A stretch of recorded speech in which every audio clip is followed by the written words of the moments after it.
A martini, lemon peel, shaken, not stirred. Vodka martini, shaken, not stirred. Shaken, not stirred. Shaken, not stirred. Shaken, shaken, shaken, not stirred.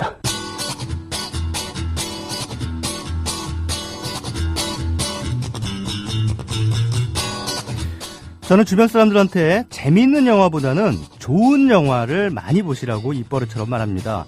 그러면 사람들이 제게 묻더군요. 도대체 좋은 영화란 게 뭡니까?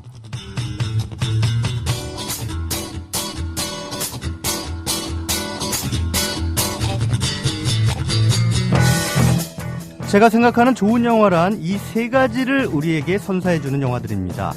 첫째, 사육. 둘째, 성찰. 셋째, 각성.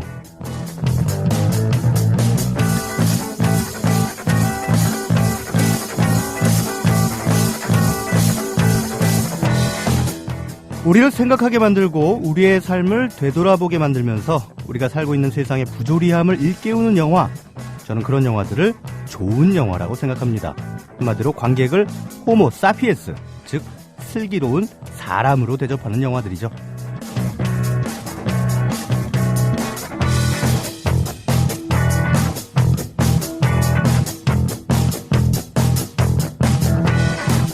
네, 영화를 재미있다 혹은 재미없다 이런 이분법으로만 나누면은 당연히 뭐가 좋은 영화인지 놓치기가 십상입니다. 재미있는 영화만큼이나 찾아보면 좋은 영화들도 참 많습니다. 그리고 그 좋음이 때로는 재미를 훨씬 뛰어넘는 쾌감을 우리에게 안겨주죠. 이 시간만큼은 바로 그런 영화들을 탐문해 봅니다. 최광희의 영화 쉐이킷, 이제 문을 엽니다. 쉐이킷업!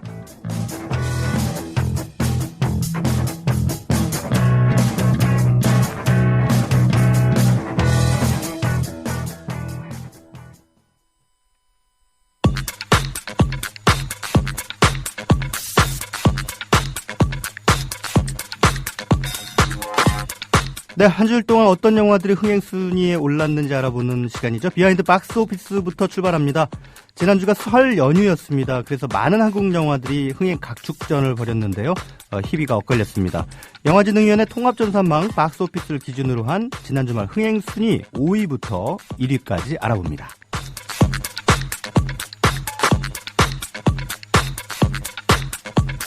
네, 먼저 5위입니다. 영화 변호인이 1000만 명 돌파한 뒤에 많이 내려섰습니다. 지난 주말 27만 명을 추가하면서 5위에 랭크됐는데요. 흥행세는 다소 누그러졌지만 누계 관객수 1100만 명을 넘어서면서 여전히 뚝심 있게 순항 중입니다. 박보영, 이종석 주연의 영화 피 끓는 청춘이 4위입니다. 설 연휴 개봉한 한국 영화 4편 가운데 비교적 저조한 성적을 내고 있는데요. 지난 주말까지 150만 명을 모았는데요. 그나마 6위에 랭크된 조선미녀 삼총사보다는 사정이 나은 편입니다. 조선미녀 삼총사는 설 연휴 통틀어 40만 명 모았습니다. 이 정도면 쫄딱 망한 거겠죠?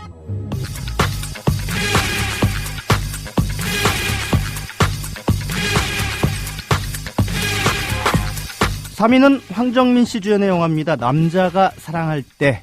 개봉 첫 주말엔 4위를 차지했는데 피 끓는 청춘이 하락세로 접어들면서 자리를 바꿔서 한 계단 올라섰네요. 하지만 역시 그저 그런 흥행세입니다. 설 연휴까지 132만 명의 누계 관객을 기록했습니다.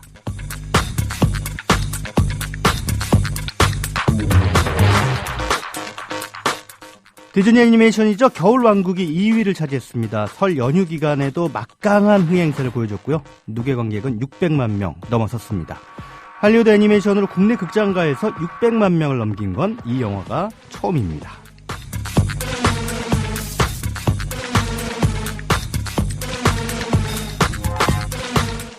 네, 1위는 심은경 양 주연의 코미디 영화 수상한 그녀가 차지했습니다. 지난 주말까지 392만 명, 어제까지 450만 명 넘어섰습니다. 설 연휴 4편의 한국 영화 각축전 속에서 판정승을 거둔 셈인데요. 역시 명절에는 코미디다 하는 등식을 다시 한번 입증해 보였습니다.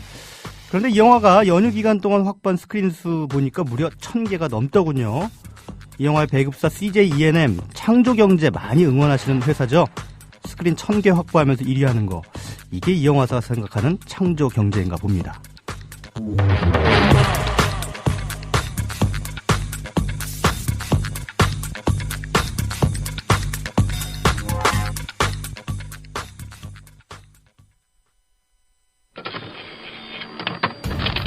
출력물의 모든 것 오디 광고기획에서 책임지겠습니다. 전국 어디서나 1670-9161 명함, 전단지, 팜플렛, 카다록, 리플렛, 현수막까지 문의는 1670-9161 국민TV 조합원이라고 꼭 말씀하세요. 조합원님들께는 10% 적립과 전국 무료 배송 혜택을 드립니다. 오디 광고기획 전국 어디서나 1670-9161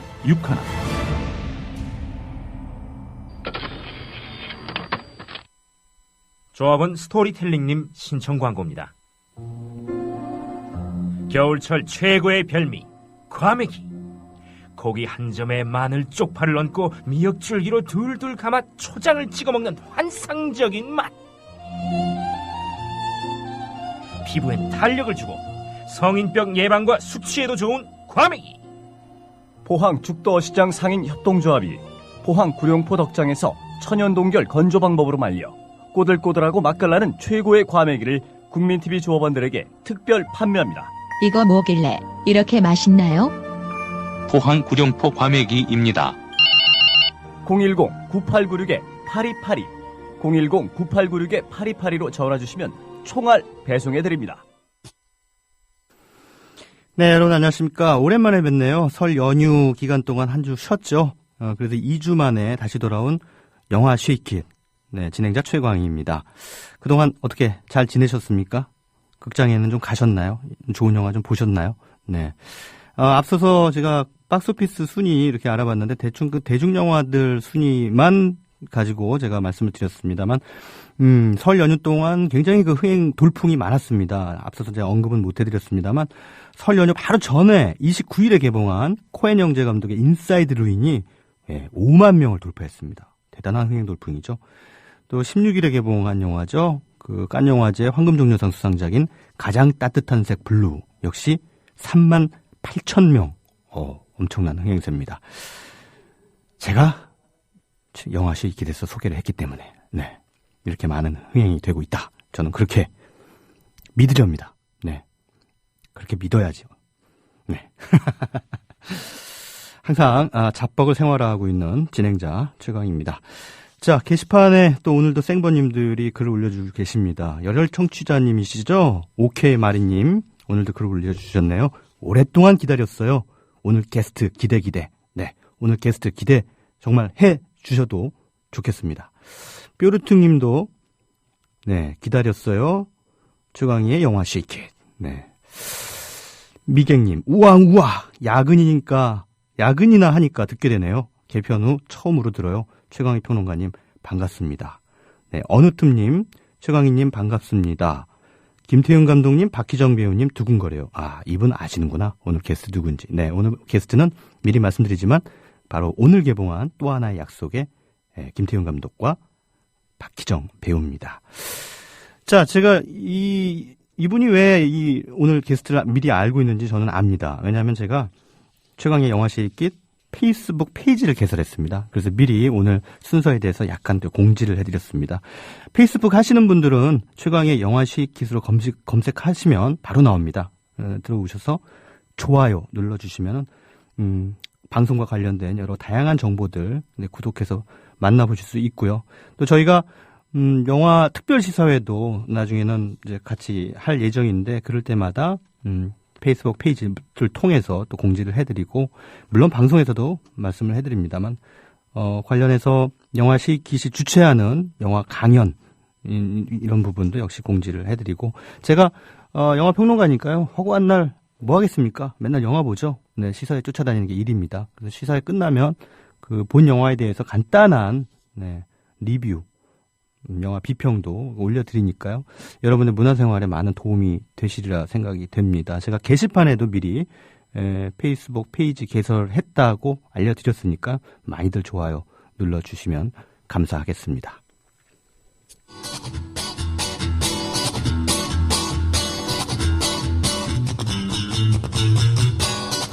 섞지 말고 흔들어.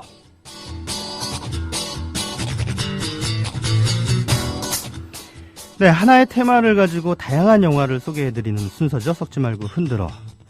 자, 지난 2일에 비보가 날아들었습니다. 할리우드의 명배우죠. 바로 필립 세이머 호프먼, 향년 46세로 세상을 떠났습니다. 너무나 갑작스러운 소식이라 저도 굉장히 애통해하고 당황했는데요. 약물 과다 복용으로 참 아까운 나이에 이 세상을 떠났습니다. 할리우드로서는 정말 보석 같은 배우를 잃었다, 이런 생각이 듭니다. 그래서 오늘 이 시간에는 필립 세이머 호프먼을 추모하는 의미에서 그의 대표작 몇 편을 한번 소개를 해드릴까 합니다. 자, 필립 세이머 호프먼이 이전부터 많은 활약을 했죠. 상당히 연기파 배우로서 명성을 얻었습니다만 그에게 이 사람은 정말 연기 잘한다라는 공인을 해줬던 그런 작품은 뭐니 해도 지난 2006년작이죠. 바로 베넷 밀러 감독의 카포티라는 작품이 아니었나 싶습니다. 바로 이 카포티라는 영화로 필립 세이머 호프먼은 2006년 아카데미 나무주연상을 거머쥐게 됩니다. 자, 이 영화가 담고 있는 내용은 그 영화 제목 그대로 실존했던 미국의 아주 유명한 작가죠. 트루먼 카포티라고 하는 사람을 주인공으로 삼아서 그가 1950년대 말에 미국 캔자스주 한 농장의 일가족 살해 사건, 이것을 취재하면서 넌픽션 소설을 쓰게 되는 그런 과정을 재구성해서 보여주고 있습니다. 범인들이 잡히는데 이 필립 세이머 호프만이 연기한 트루먼 카포티가 이 범인들을 아주 집요하게 인터뷰를 하면서 그들이 왜 그 잔인한 살인 행각을 펼쳤는지에 대해서 계속 접근에 들어가죠. 아이러니한 거는 뭐냐면요. 트루먼 카포티 입장에서는 자신의 책이 잘 되려면 이 두 남자가 사형 선고를 받고 사형 집행이 돼야 된다는 것이죠. 사형 집행이 돼야 사람들이 이 사건에 훨씬 더 많은 관심을 갖게 되고 또 그만큼 자신의 책에도 주목을 끌게 되는 그런 아이러니한 상황 속에서 이 카포티가 뭔가 좀 상당히 그 복잡 미묘한 그런 심리적 상태에 빠지게 되는 그런 과정을 보여주고 있습니다.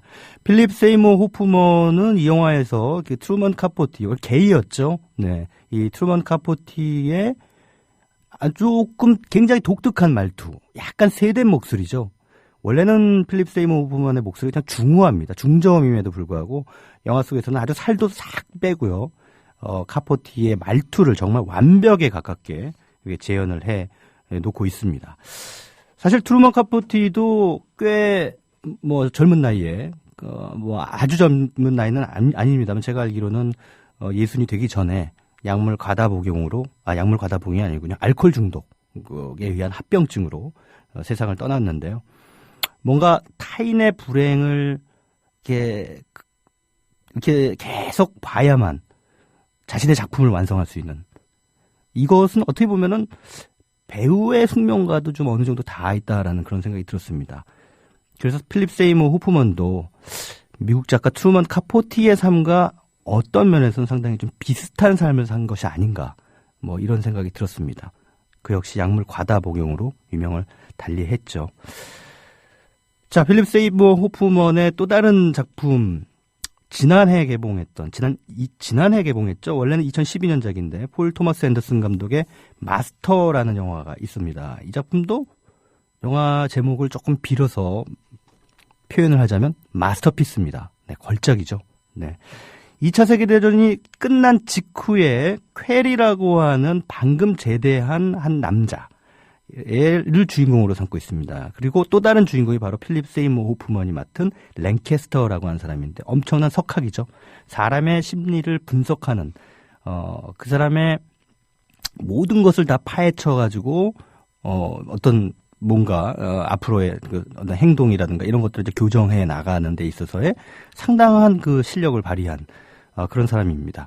이 퀘리라고 하는 사람이 백화점에서 사진 기사로도 일하고 하면서, 하지만 그냥 한심하게 살아가다가 술에 쩔어서 살다가 어쩌다가 유람선의 한 파티장에 훅 놀러가서 난동을 부리게 되고 그 자리에 있었던 그 파티를 주최했던 랭캐스터를 만나게 되면서 이제 이 두 사람이 바로 스승과 제자의 관계로서 이제 앞으로의 그 관계를 맺어 나가게 됩니다.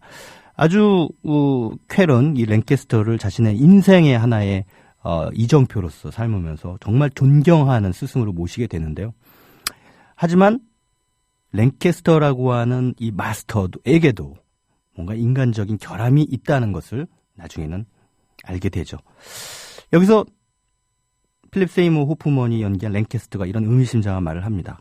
만약 자네가 마스터를 섬기지 않고 사는 방법을 발견한다면 우리에게 알려주게. 그럼 자네는 마스터가 필요 없는 사상 최초의 인물이 될 테니까. 네, 우린 누군가를 항상 의지할 그런 누군가를 필요로 하죠. 인간의 연약함을 통찰한 영화 마스터. 안 보신 분들은 꼭 보시기 바라겠습니다. 지난해 개봉했던 마지막 사중주도 빼놓을 수가 없습니다. 이 영화 속에서 필립 세이머 호프먼은 바로 세컨 바이올린 연주자인 로버트 역을 맡았는데요. 현악 사중주단 푸가 그들의 어떤 정신적 스승이라고 할 수 있는 첼리스트 피터가 파킨슨병 초기 진단을 받으면서 이제 4명의 단원들이 어떻게 보면은 이제 그의 고별 무대를 준비를 하게 되죠. 그래서 그의 고별 무대에서 연주하게 되는 곡이 바로 지금 여러분들이 듣고 계시는 베토벤 현악 4중주 14번입니다. 이 곡을 이제 연주하게 되면서 이제 준비를 하게 되는데 이 과정에서 세컨 바이올린을 맡은 로버트가 자기가 왜 맨날 세컨 바이올린을 평생 동안 연주해야 되는지 나는 이해를 못하겠다. 억울하다. 나 이제 퍼스트 바이올린을 맡겠다. 이렇게 계속 고집을 피웁니다. 그러면서 또 팀이 불화에 빠지게 되고요. 엎친 데 덮친 격으로 또 퍼스트 바이올린인 다니엘이 바로 로버트의 딸과 사랑에 빠지게 되죠. 이 영화 마지막 사중주는요. 서로의 엇갈린 욕망 때문에 삐걱거리는 삶 속에서 타협점을 찾아내고 화음을 만들어 나가야 하는 어쩌면 우리 삶의 모습을 현악 사중주에 빗대서 은유하고 있는 작품이 아닐까 싶습니다. 자, 감독은 영화를 통해 자신의 세계관을 드러내고요. 배우는 그 세계관을 실어 나르는 우리 삶의 증거라고 할 수가 있겠죠. 그런 만큼 21세기 미국 영화에서 저는 필립 세이머 호프만큼 생생한 삶의 증거를 찾기란 앞으로 그다지 쉽지 않을 거라고 생각합니다. 필립 세이머 호프먼은 다양한 걸작들에서 아주 탁월한 연기를 통해서 배우도 작가일 수 있다. 이것을 우리에게 보여줬습니다. 또 하나의 보석 같은 배우를 잃었습니다. 필립 세이머 호프먼의 명복을 진심으로 빕니다.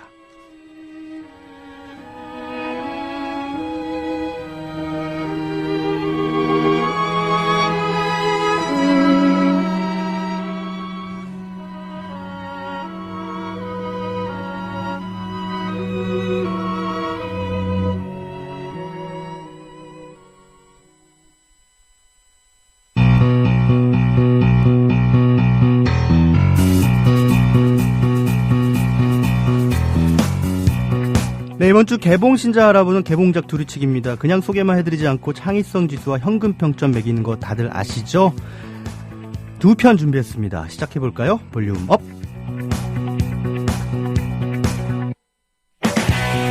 세월간이를 본 관객들이라면 인도 영화의 매력 잘 아실 겁니다. 특히나 이른바 볼리우드적인 전통의 경쾌한 음악, 또 군무, 인도 영화에 빼놓을 수 없는 매력 가운데 하나죠. 이번에도 꽤나 매력적인 인도 영화 한 편 개봉합니다. 한 가정주부의 영어 도전기를 담은 굿모닝 맨하탄입니다. 역시나 영화 중간중간 신나는 음악이 어깨를 들썩이게 만들고요. 코미디와 휴머니즘, 음악의 삼박자가 잘 어우러진 또 한편의 유쾌한 인도 영화입니다. 창의성 지수는 10점 만점에 7점, 현금 평점은 9,000원 기준에 9,000원입니다.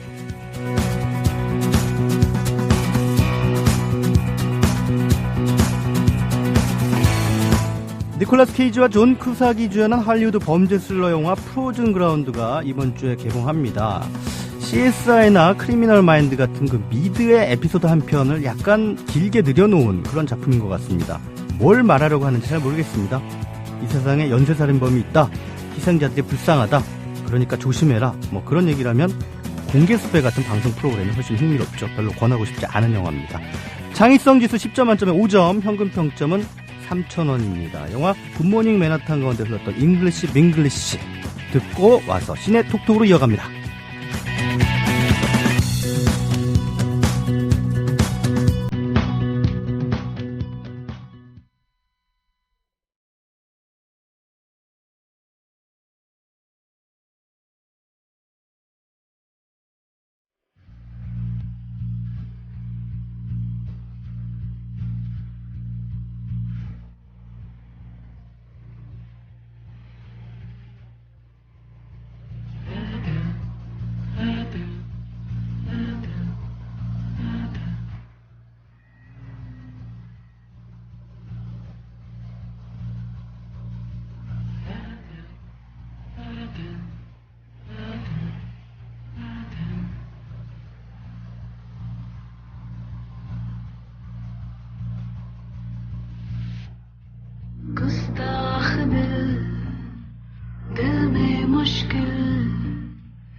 네, 다음 순서죠. 대한민국의 모든 영화인들을 다 모실 그날까지 쭉 이어지는 신의 톡톡 시간입니다.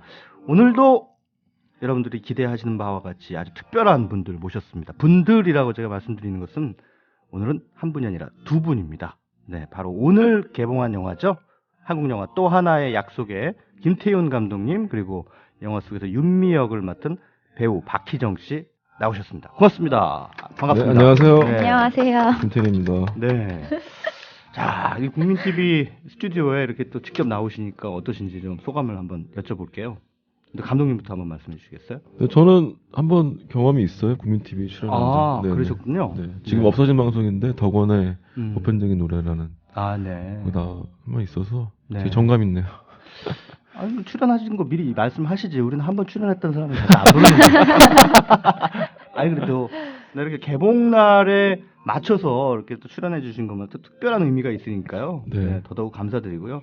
우리 뭐 박희정 씨도 네, 한 말씀 해주시죠. 네, 저는 처음인데요. 네. 너무 좋은 것 같아요. 저희는 소박하죠. 아니, 아니요, 귀여워가지고 너무. 저 부스가. 네네네. 네, 아까 만져봤어요. 아, 네. 그렇죠. 이 국민TV 또 이 녹음 부스라든가 생방 부스가 또 여기저기 보면은 우리 조합원님께서 직접 만들어주신 녹음실도 있고요. 네, 상당히 네, 귀엽습니다. 네. 네, 아주 뭐 공중파 방송만큼 멋지진 않습니다만은 네, 소박하면서도 귀여운 그런 정감이 있는 곳인데요. 아무튼 두 분 반갑고요. 자, 이 또 하나의 약속이라는 영화 이미 시사를 통해서 언론에 이제 뭐 많이 보도도 나가고 그러고 있는데 시사회 이후에 뭐 반응들은 좀 어떤가요? 좀 체크해 보셨어요? 감독님 한번 말씀해 주시죠. 반응이 제 생각보다 네네. 더 좋아서 네. 정말 감독으로서 다행이라고 생각하고 있습니다. 네. 희정 씨는 네, 저도 네. 깜짝 놀랄 만큼 반응이 너무 좋아서 하루하루 너무 행복한 시간을 보내고 있습니다. 네. 반응이 이제 저도 뭐 이 영화 또 하나의 약속에 대해서 아주 극찬을 제 나름대로 가지고 있는 SNS를 통해서 했는데 제가 그 영화계의 펠레라고 주로 그러죠. 펠레의 저주 아시죠? 제가 좋다고 하면 다 이상하게 영화가 안 되는 거예요. 흥행이. 싫다고 해주세요. 그래서 저는 기억에 남는 게 네네. 제가 첫 영화가 이렇게 뭐 비평도 안 좋았고 네. 흥행도 안 됐는데 네. 칭찬해 주셨던 기억이 납니다. 아, 거의, 제가요? 거의 유일하게. 제가? 네. 어떤 영화였죠? 잔혹한 출근이라고요. 아, 네. 거의 잔혹한 유일하게 출근. 칭찬해 주셨던 분이셨어요. 그래서. 아, 예. 제가 좀 이 영화계의 그 B급 비주류로 많이 영화 평론계의 비주류, B급 이래가지고 먹고 사는 데는 조금 지장은 있습니다. 저도 좀 우아한 그런 평론을 좀 하고 싶은데. 펠라의 저주도 언젠간 깨지겠죠. 예, 예. 참 잘 됐으면 좋겠습니다. 자, 어쨌든 그 또 하나의 약속이라는 영화에 대해서 우리가 뭐 본격적으로 얘기를 나누기 전에 영화 예고편이 있습니다. 항상 우리가 게스트 모실 때 예고편을 보지 않고 듣는 그런 시간을 갖는데요. 이번에도 예외는 아닙니다. 또 하나의 약속 예고편을 살짝 들어보시고 들어와서 얘기 나누시죠. 나한테는 딸이 하나 있어요. 아빠 고생한다고 돈 벌러 간 착한 딸이에요. 그 딸이 큰 병을 얻었는데 회사에서는 책임이 없대요. 소견서 좀 받으려고 왔는데요. 자다가 허리 아프면 침대 회사 잘못이에요? 기자에게 내버립시다. 방송 내부에 하시면서 무슨 일이 있습니까? 제 말 좀 들어주세요. 아무도 안 도와줘요. 이게 팩트라면 엄청난 문제예요. 나라에서 잘못 판단했으니까 법원에 이를 시정해달라고 요청하는 재판이죠. 피해자들이 독성 물질에 지속적으로 노출됐다는 증거입니다. 유해 물질은 검출되지 않았거나 또 정확한 판단을 위해서는 역학조사를 실시해야 합니다. 회사에는 그럴 의무가 없습니다. 도대체 뭐가 공정한 겁니까? 제보자를 찾습니다. 미안하다. 아빠는 여기까지인가. 3억 5천 드리겠습니다. 돈은 그냥 돈이야. 가장 노릇하실 기회입니다. 증인 찾으시죠. 그런 쪽 증인 어떻게 됐어요? 죄송합니다. 연락이 두절됐습니다. 지금 이 상태로 가면 절대로 못 이깁니다. 오늘 마지막으로 원고 측에게 발언 기회를 드리겠습니다. 저는 무식하고 못 배워서 이 재판장에서 무슨 말을 해야 하는 건지 잘 모르겠어요. 근데요, 우린 안 져요. 나는 우리 딸 아빠니까.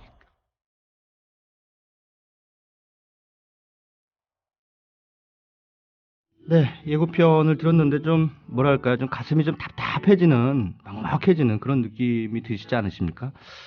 뭐 영화, 막상 영화를 보시더라도 또 그런 감흥을 좀 얻으시지 않을까 이런 생각이 듭니다. 영화 뭐 알려져 있다시피 실화를 바탕으로 해서 재구성된 그런 작품이라고 할 수 있겠습니다. 삼성반도체에서 근무하다가 백혈병에 걸려서 유명을 달리한 고 황유미님과 그의 아버님 황상기 씨에 관련된 그런 실화를 바탕으로 해서 박철민 씨가 주연을 맡고요. 또 박철민 씨의 딸로 우리 지금 스튜디오에 나와 있는 박희정 씨가 연기를 펼쳤습니다. 이 영화가 처음에 기획이 될 때 김태훈 감독님한테 이런 영화를 한번 만들어 보자라고 누군가 아마 제안을 하지 않았을까라는 생각도 들고, 아니면은 김 감독님이 이런 영화를 좀 만들어야겠다라고 스스로 생각하신 건지, 네네. 어떻게 처음에 이 영화가 기획이 됐는지 그 과정을 좀 설명을 해주시죠. 2011년 6월 23일 날 네. 황상기 아버님이 네네. 근로복지공단을 상대로 한 행정소송에서 승소하셨거든요. 네네. 그날 이제 난 기사들을 좀 읽고선 네. 제가 깜짝 놀랐어요. 네. 왜냐면은 그 전부터 이런 일이 있다는 걸 알고 있었는데 설마 이제 승소하실 줄 저는 몰랐거든요. 그러면서 이제 기사들을 찾아보게 되었고 이제 영화를 만들어야 되겠다라고 이제 결심하게 됐죠. 네. 근데 주변에서 많이 말렸어요. 처음에 이제 프로듀서들이나 감독들이나 제가 아는 사람들은 네네. 다들 뭐 영화 못 만들 거다. 네. 캐스팅도 안 될 거고 투자도 안 될 거고 더군다나 상영도 못 할 거다. 네네. 라고 이제 주변에서 많이 말렸죠, 처음에는. 네. 그렇게 말렸음에도 불구하고 어찌됐든 지금 이제 개봉하게 되는 네, 그런 상황까지 네, 네. 오게 된 것은 뭐 거의 사실상 이제 기적이라고 봐도 무방하다 네, 이런 네. 생각이 드는데, 네. 그 가운데 또 중요한 게 이 또 하나의 약속이라는 영화가 제작 뚜레라고 하는 네, 네. 그런 펀딩 모델을 통해 가지고 제작비를 조달했다는 네, 거죠. 네. 총 몇 분이 어느 정도 여기에 참여를 하신 겁니까? 그 제작 두레랑 이제 개인 투자가 좀 나뉘는데요. 네네. 제작 두레가 3억 조금 넘는 돈이 이제 8,000명 정도 되는 시민들이 이제 5만 원, 10만 원, 2만 원 이렇게 모아주셨고요. 나머지 한 6억 정도를 이제 개인 투자자분들이 해주셨고요. 네네. 그렇게 모집을 해서 이제 영화가 만들어졌습니다. 아, 그렇군요. 네. 굉장히 감동적이시겠어요? 그런 돈들이 이렇게 모였을 때 감독 입장에서는. 정말 말도 못하게 감사드릴 일이었죠. 네. 그러니까 저희가 돈을 다 마련하고 영화를 찍은 게 아니고 네. 영화 일단 들어가고 나서 그 찍는 도중에 이제 돈들을 또 많이 모집을 했거든요. 네. 그래서 이제 매 순간순간 굉장히 불안했어요.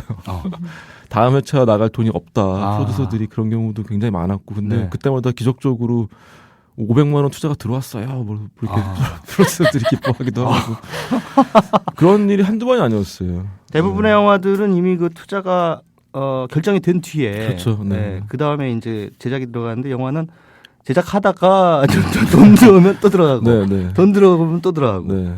그러면은 그 촬영이 중간에 뭐 중단된 그런 경우는 없었습니까? 이게 네. 기적적이었던 게 그런 적은 한 번도 없었어요. 그러니까 뭐 촬영 내일 접을까 말까, 갈 수 있을까 없을까를 고민하고 있는데, 뭐 그날 당일날 아침에 뭐 어떤 분이 오셔가지고 500만 원을 투자하기로 했습니다. 갑시다라고 하는 경우, 뭐 세트에 들어가야 되는데 세트 일정 다 나와 있는데 세트 지을 돈은 없고 그랬는데, 네. 갑자기 뭐 대기업 다니는 제약회사 과장, 뭐 대리 이런 분이 오셔가지고 두 분이 와서 네네. 저희가 7천만 원 정도 투자하겠습니다. 뭐 이렇게 해서 이제 영화가 만들어지게 된 거죠. 그런 고비를 넘어가면서. 예. 네네. 그러니까 우리가 살면서 참 세상 인심 빡빡하고 좀 거칠다 이런 생각을 네네. 하지만은, 그런 현상을 보면서 그래도 이 세상에 희망이 있구나, 네. 그런 선량한 분들이 계시구나라고 네. 하는 걸 통해 가지고 우리가 좀 뭔가 좀 살맛이 나는 네. 그런 측면이 좀 있는 것 같습니다. 사실 이 국민 TV도 어떻게 보면 또 하나의 약속하고 좀 비슷한 모델을 할 수 있겠죠. 네. 2만여 명이 넘는 조합원 분들이 네. 출자를 해서 지금 운영이 되고 있는 상황이니까, 또 하나의 약속과 국민 TV는 만날 수밖에 없는. 그렇죠. 네. 조합원 분들 그런 운명이군요. 중에도 개인 네. 투자분 계시고요. 그러시군요. 조합원 중에서도 네. 그다음에 제작들 해주신 분들도 꽤 계시고. 네. 네. 지금 뭐 김태균 감독님하고 우리 박희정 씨 나와서 지금 방송하는 거 많은 또 조합원분들이 듣고 계실 텐데 굉장히 반가워하실 거라고 저는 믿어 의심치 않습니다. 또 노정면 앵커님도 네. 또 출연하셨고. 노정면 앵커가 네, 저도 영화 봤는데 잠깐 나오시더라고요. 네네네. 연기력은 뭐 평론가 입장에서 봤을 때는 뭐 그다지 높은 점수를 주기는 힘들지 않을까. 뉴스 앵커가 뉴스 앵커 역할을 했는데 네네. 연기력이 별로 없어요. 그 양반은 뉴스 앵커도 좀 연기가 별로요. 농담이고요. 자, 우리 박희정 씨께 여쭤볼게요. 네. 아까 우리 감독님이 이 영화가 이거 캐스팅이 되겠는가, 투자가 되겠는가, 뭐 등등의 많은 걱정을 안고 영화를 시작하셨다고 말씀하셨는데 처음에 어떻든 이제 의뢰를 받으셨을 거 아니에요. 이 영화에 출연을 해주실 수 있겠느냐라고 예. 했을 때, 예. 반대였죠. 흔쾌히 이거 해야겠다 내가 이렇게 생각하셨어요? 못할 게 없다고 생각했어요. 전 전혀 뭐 그런 거에 대해서 이제 선배님이 이제 소개를 시켜줘서 오디션을 보게 됐는데 네. 오디션을 거쳐서 합격이 됐을 때도 시나리오를 읽었을 때도 그랬고 합격이 됐을 때도 못할 게 뭐, 그러니까 그런 생각을 전혀 안 했던 것 같아요. 근데 이제 네. 찍는다고 하니까 옆에 사람들이 야 근데 네가 아무리 가릴 게 없는 신인이라지만 괜찮겠냐. 왜 그런 질문을 왜 괜찮겠냐라는 걱정을 하죠? 그냥 겁이 났나 봐요. 그들이. 그리고 제가 고3 날 처음으로 받았던 기자님의 생애 첫 질문이 그거였어요. 여기에 출연하는 자체로 출연하는 것만으로도 너를 싫어할 수 있는 사람이 생길 수 있는데 괜찮겠냐. 그때 되게 충격을 받았었던 것 같아요. 제가. 그럴 수도 있는 거야? 전혀 몰랐거든요. 네. 그래서 이제 사람들이 걱정을 하고 이러니까 내가 위험한 일을 하고 있는 것도 아닌데 왜 걱정들을 하지? 나는 그냥 내가 마음이 끌려서 한 건데 지금도 그 생각은 뭐 변함없고요. 네. 그렇군요. 그 감독님도 오디션에 참여하셨죠? 네. 우리 희정 씨를 보고 네. 영화 속의 윤미라고 하는 역할에 적격이겠다라고 네. 판단하신 근거는 어디에 있어요? 저희가 원래 내정되어 있던 배우가 있었는데 네네. 크랭크 한 열흘 전에 그만뒀어요. 왜 그만두셨어요? 그거는 이제 뭐 그 배우의 선택이기 때문에 저희가 뭐 오랫동안 이제 딜레이가 됐었고 영화 자체가. 예. 그렇기 때문에 이제 굉장히 힘들었어요. 네네. 그때가 제가 제일 힘들었던 순간이었는데. 네. 그래서 제가 충무로 주변에 다 이제 연락을 했죠. 제가 아는 감독들을 뭐 제작자들을 해가지고 20대 초반에 배우가 필요하니까 빨리 프로필 보내달라. 네네. 딱 하나 왔어요. 그게 아니에요. 이건 정말 경쟁률 1대1? 경쟁률 1대1? 아니에요. 제가 알고 있는 사람만 해도 2대1이에요. 한 명 더 있었구나. 맞아요. 맨날 1대1이라고 하시는데. 근데 저는 어떤 배우를 원했냐면은 전혀 알려지지 않은 얼굴이었으면 좋겠다. 네네. 그러니까 어떤 배우가 머리를 깎고 백혈병을 걸렸다는 연기를 하는 느낌이 아니었으면 좋겠다 생각을 했거든요. 네. 그러니까 낯선 배우였으면 좋겠다는 생각을 했어요. 그런 의미에서 이제 박희정 씨가 맞는 프로필이 왔고 직접 봤는데 너무 좋았어요. 그리고 오히려 연기를 하는데 정말 잘하더라고요. 네. 그래서 감독으로서는 이게 전화위복이구나. 그렇게 생각했었죠. 네. 첫날 촬영이 가장 어려운 촬영이었어요. 근데 첫날 촬영이 택시 안에서 죽는 신이었거든요. 그것부터 찍으셨군요. 네. 저희 일정상 어쩔 수가 없었는데 네네. 좀 무리가 아닐까 싶어서 바꿔달라 했는데 도저히 이제 스케줄이 안 나오더라고요. 네. 그래서 이제 했는데 제가 깜짝 놀랐죠. 그날. 네. 신이 내린 선물 같은 그런 배우를 만나셨군요. 네. 경쟁률 1대1. 2대1이라고 해주세요. 네, 정정해드립니다. 2대1. 뭐, 누가 진실인지는 잘 모르겠습니다만. 아무튼 그게 중요한 건 아니고. 영화 속의 배우들이 뭐, 박철민 씨도 마찬가지지만 다 강원도, 사투리를 써요. 근데 강원도 사투리가 굉장히 자연스럽더라고요. 그래서 배우들이 이 역할들을 연기하기 위해서 이 강원도 사투리에 대한 뭐, 별도의 어떤 트레이닝 같은 걸 하셨어요? 네, 선생님이 계셨어요. 그리고 저는 이제 늦게 합류를 하게 돼서 연습은 많이 못했는데 대신 그 녹음 파일을 받아가지고 네네. 그걸 듣고 또 선생님하고 또 개인적으로도 배우고 그랬었죠. 아, 네. 그러셨군요. 그래서 그런지 영화 속에서 강원도 사투리가 굉장히 정말 리얼하게 그렇게 자연스럽게 들리더라고요. 급속 과외를 했죠. 박혜정 배우 같은 경우는. 네네. 일주일 속성 단기 마스터 과정을 거쳐가지고. 그리고 사실 대사가 별로 없어요, 제가. 네, 대사는 딱히 어려운 일이 없어서. 아니 근데 대사량이 많은 게 중요한 게 아니라 그 어떻게든 그 영화 속에서 실제 인물이 또 돌아가신 분이고 하니까는 사실 심리적인 부담감은 굉장히 크지 않았을까 이런 생각이 들거든요. 예, 어떠셨어요? 저는 유미 씨를 알고 계신 분들에 대한 그 기대가 있을 거라는 생각이 있어서 그분들한테 실망을 안겨드리고 싶진 않았어요. 그리고 이질감이 들까봐 나 실제 인물이다 보니까 그런 부분에서 살짝 부담스러운 건 있었는데 이제 아버님 어머님께서 영화를 보시고 손을 잡아주시면서 고맙다 뭐 이렇게 말씀해 주시는 걸로 다 안도감이 좀 들었죠. 영화를 촬영하시면서 우리 고 황유미님의 그 아버지 어머님을 실제로 만나 뵙고 또 얘기도 나누시고 그러셨어요? 네, 아버님께서는 많이 만나 뵙고요. 아버님은 어머님은 저희 2번. 그때 이제 쫑파티 날이었는데 저희가 속초에서 마지막 촬영을 하고 쫑파티 때 이제 아버님하고 어머님이 오셨어요. 네네. 그때 이제 희정이가 같이 이제 사진을 찍고 같이 꼭 껴안고 이런 장면을 봤는데 그때 모든 스태프들 다 울었어요. 그때 스태프들 다 울었고 제가 이제 그 장면을 보면서 내가 이 장면을 보기 위해서 이 영화를 찍은 게 아니었나 라는 생각도 들었어요. 황상기 씨 입장에서는 우리 희정 씨가 어떻게 보면은 뭐 영화이긴 합니다만 부활한 자신의 딸처럼 그렇게 느껴지시지 않았을까. 아버님 항상 어디 가서 자랑하세요. 희정이 자랑하고. 저희 실제 아빠보다 더 자랑을 하시는. 아니 근데 영화 속에서 이제 항암 치료를 하다 보면 이제 머리를 깎게 되는 그런 상황이 되는데 그게 실제로 삭발을 하신 건가요? 네, 지금 믿지 못하시겠지만 그냥. 영화 촬영 기간이 그러니까 작년이었죠? 작년에 촬영이 됐었죠? 작년 상반기에. 그리고 삭발한 상태에서 한 6개월 정도 지났는데 그 사이에 그렇게 머리가 많이 자랍니까? 좀 많이 자라셨네?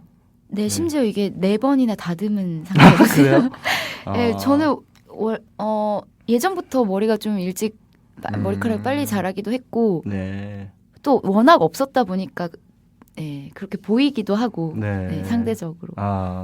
근데 이렇게 직접 스튜디오에서 뵈니까 역시 배우는 배우다라는 생각이 들어요. 저는 그 배우들을 보면요, 그 우리 지구인이 아닌 것 같은 생각이 들어요. 가끔 보면 외계인 같은 느낌이 들거든요. 근데 그거는 이제 뭐냐면은 우리랑 종자가 다르다. 유전자가 좀 틀리죠. 유전자가 좀 다르다. 이런 생각이 들 때가 있어요. 정말 뭐랄까. 피디님 안 그러세요? 정말 귀엽고 예쁘시죠? 네. 영화 속에서 보면 딱 그러나 또 윤미거든요. 그 캐릭터 완전히 녹아 들어가가지고 또 완전히 또 다른 정말 일상적인 어떤 하나의 그 우리가 흔히 볼 수 있는 어떤 한 순간의 인물을 툭 보는 듯한 그런 느낌을 딱 연기를 하시는데 이분들이 또 스크린 밖으로 나와가지고 드레스 제대로 갖춰 입으면 완전히 외계인이 돼버리세요. 그렇죠. 네, 그렇습니다. 자, 이 영화가 원래 제목이 또 하나의 가족이었다고 들었어요. 그런데 나중에 제목이 바뀌게 된 사연이 어디에 있습니까? 많은 분들이 이제 외압이 있었냐 뭐 이런 질문들 많이 하시더라고요. 근데 이제 저희가 이제 영화를 다 만들고 나서 본격적으로 마케팅이 들어가고 배급 준비를 하는 와중에서 영화의 제목에 좀 선입견들이 좀 있다라는 지적들이 나왔어요. 그러니까 이제 특정한 회사를 공격하거나 특정한 회사를 비판하기 위한 또 그런 내용이 주가 되는 영화가 아니냐. 그래서 이제 실제로 저희가 뭐 시사회를 진행하거나 이랬을 때 극장 쪽에서 그 영화는 안 걸어요라는 식의 반응들이 나왔던 거죠. 네네. 제목 자체가 주는 어떤 위압감이라고는 할까, 또 오해라고는 할까. 그리고 네네. 또 뭐 저희가 본의 아니게 사회고발 영화로 묶이다 보니까 네네.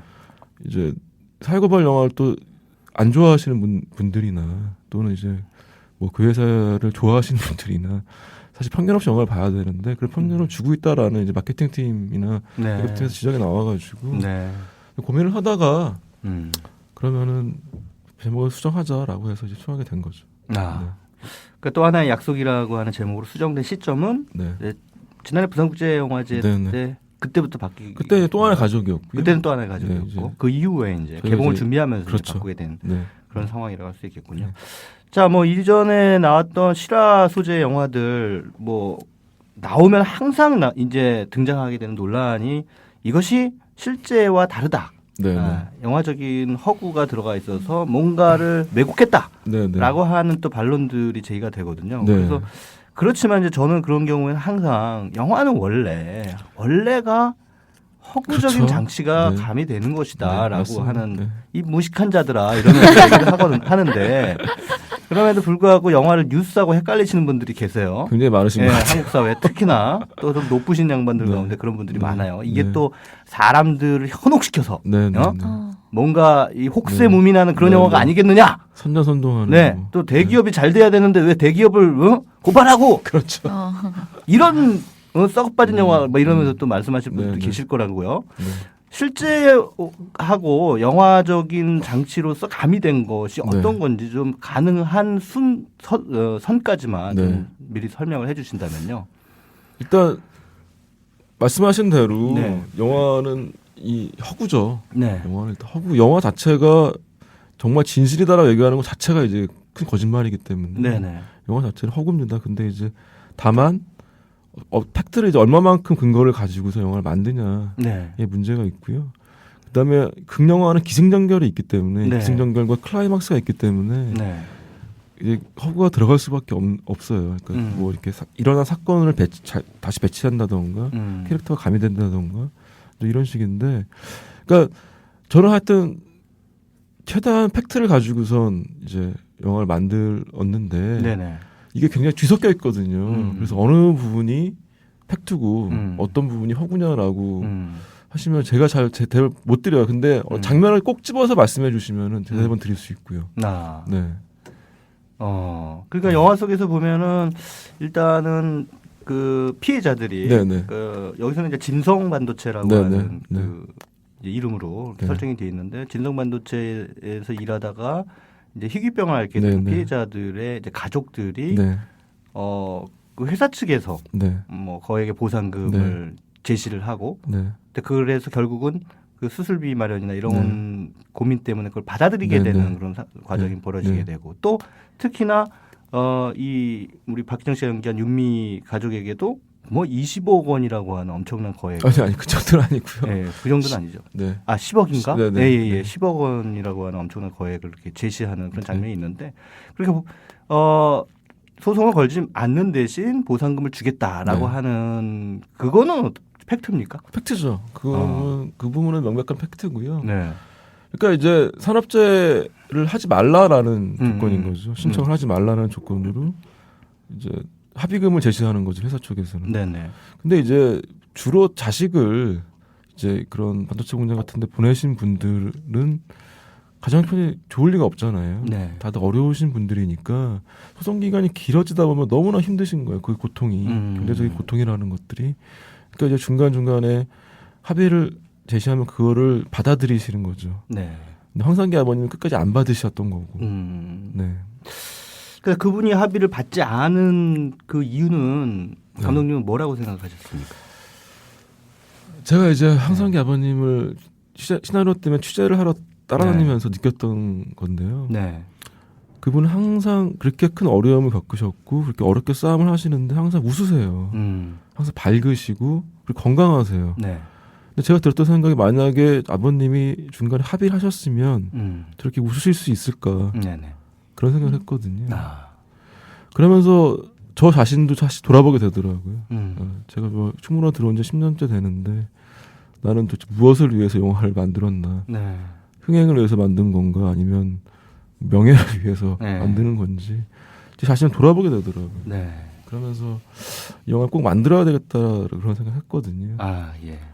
그러니까 아버님이 왜 합의를 하지 않으셨냐라는 문제는 사실은 여러 가지 이유들이 있는데 가장 큰 원인은 자기들이 자신이 싸움을 하면서 얻었던 동료들이 있잖아요. 네네. 동료들을 저버릴 수 없는 짐을 지게 된 거예요. 예. 자신이 이제 거기서 합의를 하게 되면은 거기서 그냥 싸움은 끝나버리고 산자는 그냥 끝나는 거거든요. 네. 그러니까 여기서 산자를 받아야지 다른 분들도 산자를 받을 수 있는 길이 열리는데 네. 여기서 합의를 하시면 그 길은 막히는 거거든요. 그러니까 이제 거기서 본의 아니게 국조 출신의 택시 운전기사일 뿐인데 네. 그 싸움을 해 나가시는 와중에 어느새 이쪽 방면에서는 그런 투쟁의 대명사가 돼버리신 분이 된 거죠. 네. 무슨 말씀인지 알겠습니다. 네. 자, 그 영화에 대해서 조금 그 궁금한 부분이 있는데 뭐 시간이 허락하는 대로 조금 한 말씀만 더 좀 여쭈고 싶은 게 그 네. 영화 속에 이경영 씨가 등장하는데요. 네. 저는 이경영 씨가 나중에 굉장히 큰 어떤 반전의 장치로서 배치가 돼 있지 않았을까라고 추측을 했거든요. 네. 그런데 또 그건 아니더라고요. 네. 근데 이거 영화를 보다 보니까 이경영 씨는 또 어떻게 보면 황상기 씨가 그러니까 박철민 씨가 연기한 그 네. 영화 속의 주인공하고는 조금 대비되는 그런 그렇죠. 캐릭터라고 할 수 네. 있을 것 네. 같아요. 네. 그러니까 저항하지 않고 네. 어떻게 보면 순응하는 그런 그 노동자로서의 그렇죠. 모습을 보여주고 있는데 네. 이경영 씨 캐릭터는 영화를 위해서 허구적으로 가미된 캐릭터라고 저는 봤는데 그게 맞습니까? 아니에요. 그건 아닙니까? 네. 아, 그러면 그 캐릭터에다가도 상당한 어떤 비중과 초점을 좀 주고 있는데 영화에서 네, 연출 네. 초점을 네. 주고 있는데 네. 거기다가도 비중을 두고 있는 이유는 뭐라고 봐야 될까요? 그러니까 그 회사 자체를 네. 절대 악으로 그릴 수가 없더라고요. 네. 그러니까 이제 예를 들어서 변호의 예를 들면은 곽도원이라는 캐릭터는 그 사람들은 자신의 정권 유지를 위해서 네. 무고한 대학생을 고문을 해서 간첩으로 만들잖아요. 그 행위 자체를 거의 절대에 가까운 행위인데 네. 이 회사에서는 그 회사를 터전으로 해서 지금도 일을 하시는 분들이 노동자도 있다는 거죠. 네. 저 뭐 사무직도 그렇고 뭐 하여튼 생산직도 마찬가지고 이제 그런 분들이 계시는데 그곳을 무슨 악의 축이라던가 뭐 하여튼 이런 식으로 그 묘사하는 데는 저희가 도저히 그렇게 할 수 없겠다는 생각이 들었어요. 그다음 두 번째로 그 주교익이라는 캐릭터는 실제로 모델이 있으세요. 네. 나이가 이제 60 네. 가까우신 분이고 백혈병에 걸리셨고 네네. 반올림에 이제 제보를 해줬던 분인데 네네. 반올림 쪽에서는 제발 좀 나와달라 법정에서 서달라 증인 좀 대달라고 했는데 결국 안 하셨어요. 네. 그러면서 이제 돌아가신 다음에 사모님은 이제 합의를 보시고 이제 그쪽은 정리가 된 상황인데 그러면서 들었던 생각이 이쪽 엔지니어 라인이 없으면 네. 이 이야기가 되게 좀 어떻게 보면은 선악 구도로 갈 수 있는 단순한 얘기가 될 수 있겠다는 생각이 들었었거든요. 적극적으로 좀 이제 그쪽 라인을 좀 살린 거죠. 예, 저도 그 영화 평론하는 입장에서 보더라도 이 이경영 씨 캐릭터가 없었다면은 이 영화가 굉장히 단순한 그냥 말씀하신 대로 그냥 선악의 대립구도로 갔을 수도 있었을 텐데 또 다른 선택을 하는 그 하나의 캐릭터를 배치함으로써 관객들로 하여금 또 한번 생각해 보게 만드는 그런 여지를 좀 안겨주고 있는 작품이 아닌가 이런 생각이 들었습니다. 자, 이게 영화의 내용 자체가 다소 좀 물론 실화를 바탕으로 하고 있기 때문이겠지만 약간 어둡잖아요. 그래서 우리 직접 연기를 하는 희정 씨 입장에서도 그 촬영장에서의 분위기라든가 이런 게 어땠을지 좀 궁금하거든요. 그렇게 막 아주 신나게 막 재밌게 그렇게 촬영하지는 않았을 것 같아요. 우리 보통 보면은 많은 분들이 저희 영화 찍으면서 행복했습니다. 뭐 이런 얘기 하잖아요. 근데 이 영화 시사회 할 때는 무대 인사할 때 그런 인사를 해서는 안 될 것 같아요. 행복해서는 안 되잖아. 영화 찍으면서. 근데 제가 성격이 네네. 영화 속 윤미와는 조금 뭐 어쨌든 되게 밝아요. 네네. 그러니까 밝고 막 까불고 막 이러는 스타일인데 네. 영화 제가 어땠나요? 제가 어땠지? 밝고 명랑했어. 네. 막 그러니까 분장을 해놓고 뭐 네. 병원복을 입고 병원에서 이제 있으면 저도 모르게 그냥 아픈 느낌이 들어요. 저도. 그러니까 실제로도. 그리고 머리를 미는 날이면 이제 그러니까 체온 조절이 잘 안 되니까 조금 앓는다고 해야 되나? 그래요. 그래서 그때는 좀 그랬는데, 그러니까 좀 처져 있을 때도 있었는데, 네네. 그래도 현장 분위기가 너무 좋다 보니까 막 이렇게만 있지 않고 뭐 밝게 잘 지냈다고 하면 안 되는 거죠. 지금. 아니 뭐 밝게 지내는 게 잘못은 아니죠. 그렇다고. 근데 사실은 창작을 하는 과정 자체는 즐거운 거잖아요. 그거 자체는 모든 사람들에게 다 즐거움을 줄 수밖에 없는 게 인지상정이고 아마도 영화의 실존 인물이시는 우리 황상기 님도 제작 현장을 직접 오셨을 때도 네네. 많이 또 즐거워하시지 않았을까 그런 생각이 듭니다. 그렇죠. 네. 제가 이제 영화를 만들면서 가장 첫 관객이 되셔야 될 분들이 이제 뭐 황상기 아버님, 어머님, 그다음에 다른 유가족분들, 노무사님 이런 분들이었거든요. 저희가 이제 부산영화제 때 첫 상영을 했었는데 그때도 오셨어요, 부산까지. 보시고 나서 이제 너무 좋아하셨죠. 그래서 이 영화를 만든 목적이 첫 번째 목적은 달성이 됐다. 라는 생각을 했어요, 그때. 알겠습니다. 자, 뭐 더 재미있고 흥미로운 얘기가 계속 진행이 되면 참 좋겠는데 아쉽게도 우리한테 허락된 시간이 이제 거의 끝나가는 상황입니다. 그래서 감독님하고 우리 희정 씨가 관객분들에게 뭐 이 영화를 앞으로 이제 보시게 될 관객분들에게 자 이런 포인트에서 좀 영화를 좀 봐주십시오. 이 영화는 이렇게 좀 보시면 좋을 것 같습니다라고 하는 어떤 당부 말씀이랄까요? 이런 것들 있으시면 좀 한 말씀씩 해주시죠. 네, 제가 영화를 찍기 전에는 황상기 아버님의 이야기가 정말 남의 얘기였거든요. 그러니까 저도 스치듯 들은 적이 있었지만 그냥 흘려 들었던 이야기들인데 이 영화에 참여하게 되면서 남의 얘기가 아니라 이제 우리의 얘기가 됐고 또 누구에게나 있을 수 있는 일들이잖아요. 함께 많은 관심을 가져서 꼭 비단 이런 일들만이 아니라 많은 관심 부탁드립니다. 정말 편견 없이 너무 따뜻한 가족 영화니까 꼭 봐주셨으면 좋겠어요. 네, 알겠습니다. 감독님도 한 말씀 해주시죠. 네, 뭐 제가 이런 영화를 만들었지만 요즘에 드는 생각은 내가 왜 이런 영화를 만들었을까라고 반문했을 때 저희 영화에 이제 제작들을 해주신 분들, 개인 투자해주신 분들, 우리 이 영화를 좋아하시는 분들 다 같은 뜻인 것 같아요. 다시는 이제 이런 영화가 만들어지지 않는 세상에서 살고 싶어하는 게 아닌가 하는 생각이 들거든요. 국민TV 조합원 분들도 사실은 그런 세상에 살고 싶으셔서 국민TV 조합원이 되신 거잖아요. 그리고 또 저희가 제작두레로 들어온 그 돈에 대해서는 저희가 가질 수가 없더라고요. 그래서 이 영화가 이제 손익분 기준에 넘기게 되면은 그 제작두레로 들어온 돈에 대해서는 저희가 또 황상기 아버님이 속하신 반올림 단체에 후원을 하려고 합니다. 그래서 이제 많이 봐주시는 만큼 저희가 또 많이 또 후원을 하시게 되거든요. 그러니까 조합원 분들 부탁드리겠습니다. 알겠습니다. 최강의 영화식기 청취자분들은 또 고품격 청취자분들이고 또 그냥 품격만 높은 게 아니라 또 행동하는 청취자분들이기 때문에 영화 또 하나의 약속을 꼭 보시리라 믿어 의심치 않습니다. 보시고요. 인증샷 찍으셔가지고 게시판에 올려주시면은 제가 감사 인사 말씀 드리겠습니다. 딴 건 없습니다. 감사 인사 말씀. 감사 인사. 인증샷 꼭 좀 올려주시기 바라겠습니다.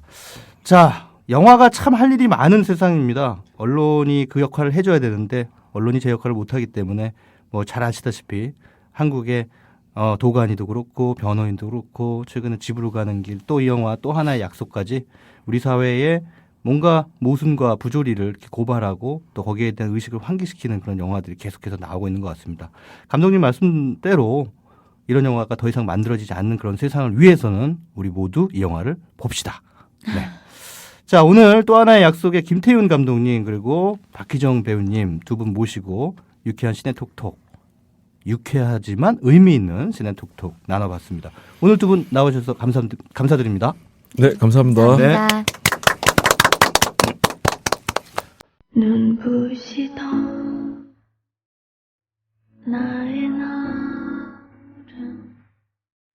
이제는요 보이지도 않을 만큼 멀리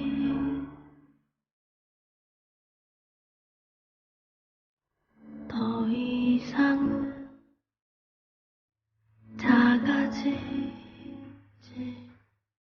않게 기다리던 마지막이 오네.